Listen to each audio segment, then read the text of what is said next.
김필수 자동차 연구소 소장, 대림대 교수 코로나19로 인한 일상생활이 엉망이 된 지 반년이 되어가고 있지만 아직은 비상 상태이고 당분간 생활 속거리 두기를 통한 경계심은 늦출 수 없는 실정이라 할 수 있다.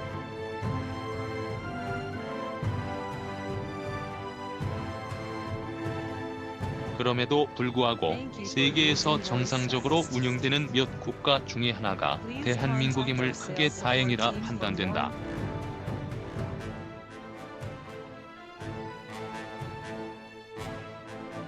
특히 나만의 안전한 공간, 이동성을 보장하는 방법으로 자차가 권장되고 정부도 개별 소비세 인하 등 다양한 장려 정책에 힘입어 내수 자동차 판매가 어느 정도 활황 국면인 부분은 더욱 다행이라 확신한다.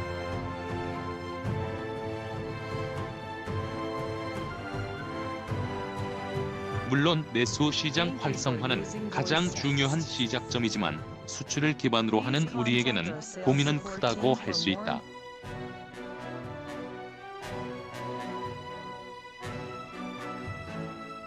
당분간 내수 시장의 자동차 판매는 더욱 의미가 커지면서 국산차, 수입차 구분 없이 잘 판매되고 있는 실정이다.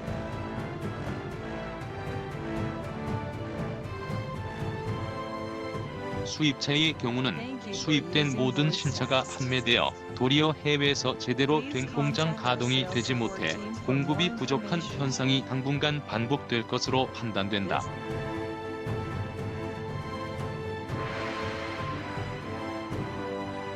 그만큼 내수 시장은 활력소가 된다는 측면에서 큰 의미를 부여할 수 있다.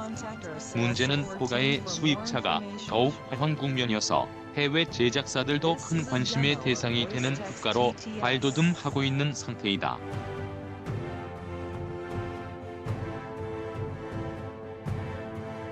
연간 신차 판매 170에서 180만 대 정도의 그리 크지 않은 시장임에도 불구하고 일부 수입 고가 프리미엄 브랜드는 세계 최고 수준이기 때문이다.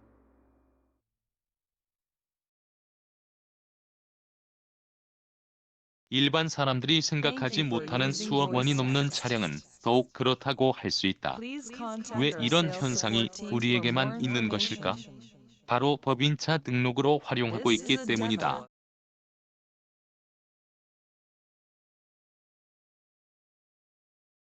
고가의 수입차를 법인차로 등록하여 회사 오너가 출퇴근용이나 가족용으로 활용하고 있기 때문이다.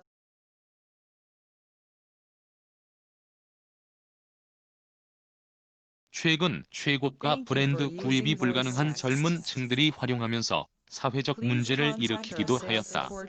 능력도 없으면서 부모의 차량을 끌고 길거리에 나와서 문제를 일으키면서 사회적 지탄을 받기도 하였다.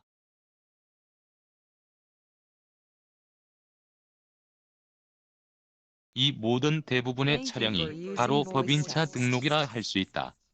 회사 오너가 초고가의 수입차를 법인으로 등록하면 구입비부터 세제 혜택을 받는 것은 물론 모든 보험, 수리비, 유류비 등 모든 관리비를 법인으로 부담하여 세제 혜택을 받기 때문이다.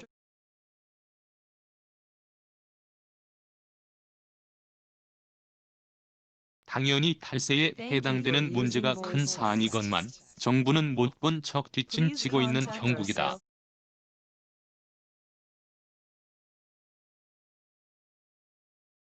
유사히 정부는 코로나19로 인한 포퓰리즘으로 부자에게의 증세는 물론 세수 확보를 위하여 눈을 불을 켜고 모든 분야를 조이고 있건만 정작 이러한 법인차 등록 분야는 모르는 척하고 있기 때문이다.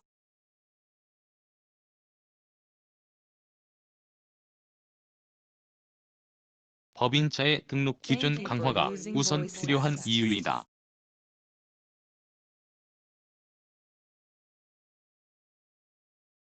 물론 7에서 8년 전 이러한 법인차 등록 강화를 추진한 국회가 있었다.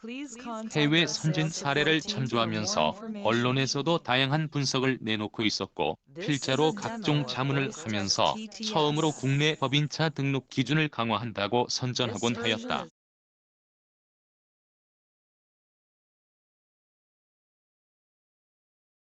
그러나 정착 마무리된 법인차 등록은 법인차를 활용한 일지 작성만 있었고 그것도 선진국 수준이 아닌 적당히 정리하는 수준이었다.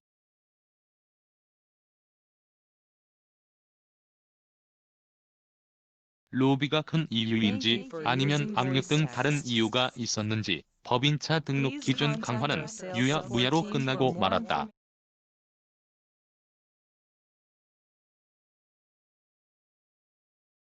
그동안 국내 프리미엄 자동차 시장은 해외 제작사의 봉이 되어 최고의 시장으로 떠올랐다. K방역 등 선진국으로 자부심이 커지고 있으면서도 정착 서민들의 위화감을 조성하는 이러한 분야는 그냥 못 본 척하고 있는 것이다.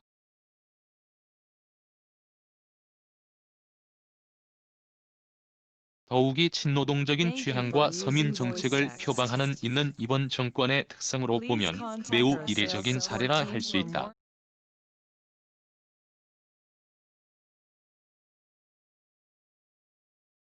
선진국의 법인차 등록 강화는 대단하다고 할 수 있다.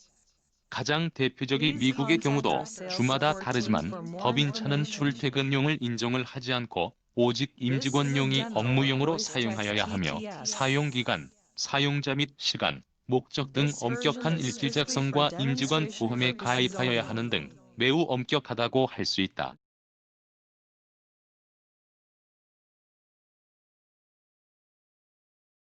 심지어 차종이나 가격 등까지 한계를 두는 경우도 있다. 싱가포르는 아예 법인차 등록을 못하게 되어 있다.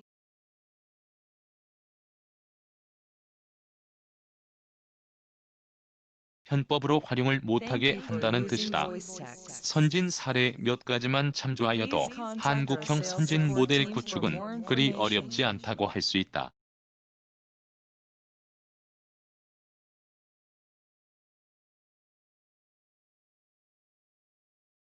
수억 원짜리 수입차를 임직원이 이용할 이유도 없고 부품비나 공임 등 천문학적인 비용을 들이면서 이용할 이유도 없기 때문이다.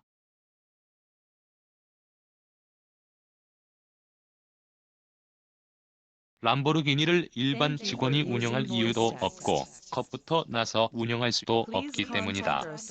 현재 국내 2억 원이 넘는 고가 수입차는 100%가 법인차라고 언급하기도 한다.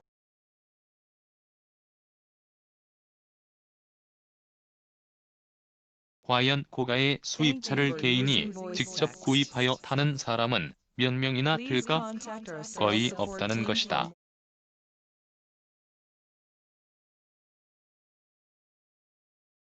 법인차의 목적은 확실히 임직원들이 회사의 출장 등 활성화를 위하여 이동수단으로 제공하는 비즈니스 활성화 사안이라 할 수 있다.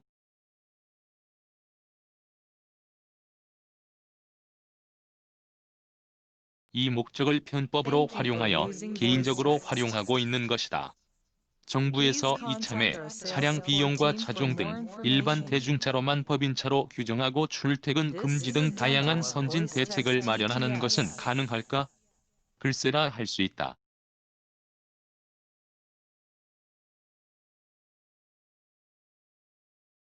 이전과 같이 슬쩍 입법부에서 넘어가지 않을까? 아니면 현재도 모르는 척 남몰라하지 않을까? 국민적 위화감은 더욱 커지고 정부와 입법부의 신뢰성은 계속 떨어질 것이다.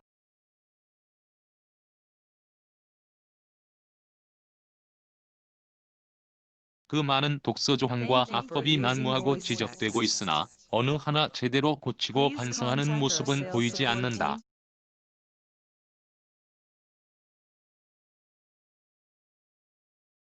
이러는 사이 국민은 악법 등으로 후유증은 커지고 억울한 사례도 즐비하게 늘고 있으나 정부는 포퓰리즘에만 관심이 있다.